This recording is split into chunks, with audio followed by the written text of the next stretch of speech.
Welcome to the Vermont School Boards Association Online Academy. My name is Laura Soares, and today I'm going to talk a little bit more about ends in policy governance. In policy governance, the board writes policies in 4 different areas, the most important of which is the ends. Every school district exists to make a difference in the lives of students. And in policy governance, that difference is called ends. In ends, there are 3 questions that the board must answer. What is the benefit? For whom? And at what cost? The board works with the community to answer these 3 questions. What's the benefit? What's the benefit for students? What are the results that we're going to promise our community to get for students by existing as a school district? It's very important at ends that you write this as a result for student, not about what staff will do.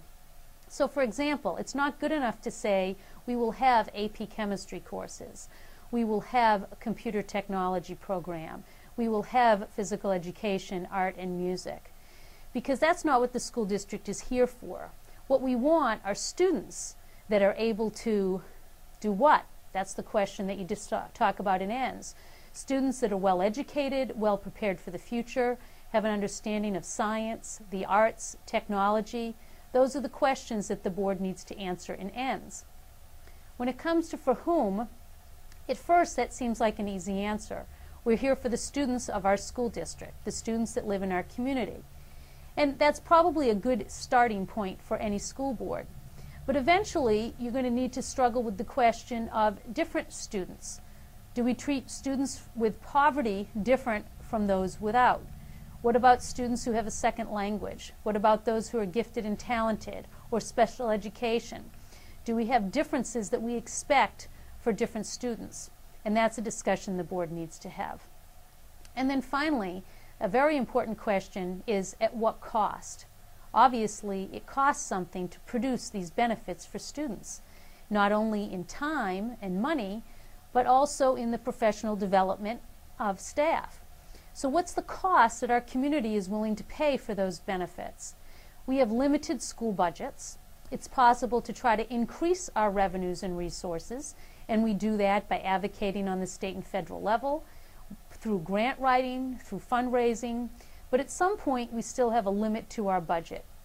So the board needs to spend time thinking, given our budget, given that these are the resources we have in time and dollars, what are the priorities among these ends, these benefits for our students?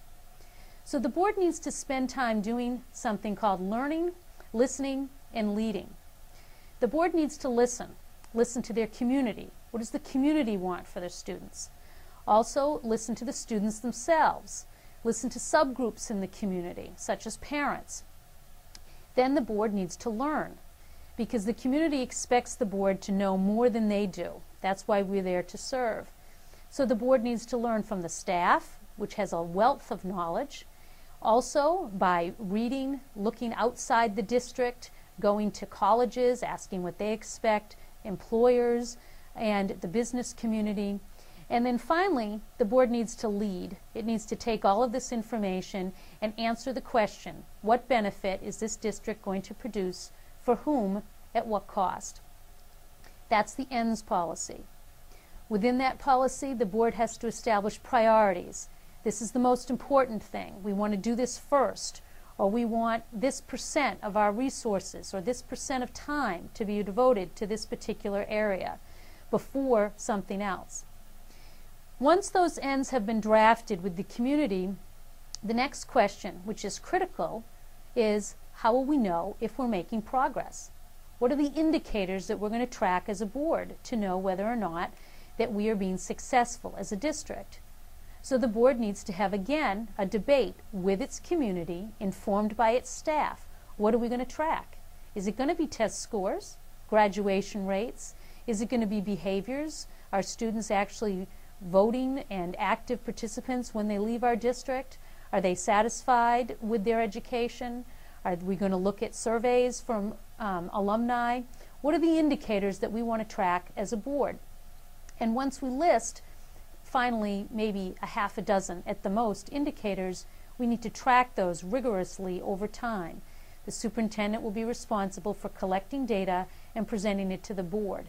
And we want to look, are our graduation rates going up? Are our test scores going up? Are our student surveys showing greater satisfaction with their outcomes of the district? Whatever it is that the board has decided it wants to track. And this is the ongoing work of the board. Are our ends still relevant? If we talked with our community a year or 2 years ago, are they still the right ends? Are they still the right priorities? Priorities sometimes shift over time. Do we want to shift which group of students we're serving? Has our cost changed so that now we have a smaller budget than we did in the past, so it causes us to relook at our ends and reorganize our priorities? In policy governance, the work of the board, spending with ends and the community, is the most important work that it can do. Thank you very much for tuning in today.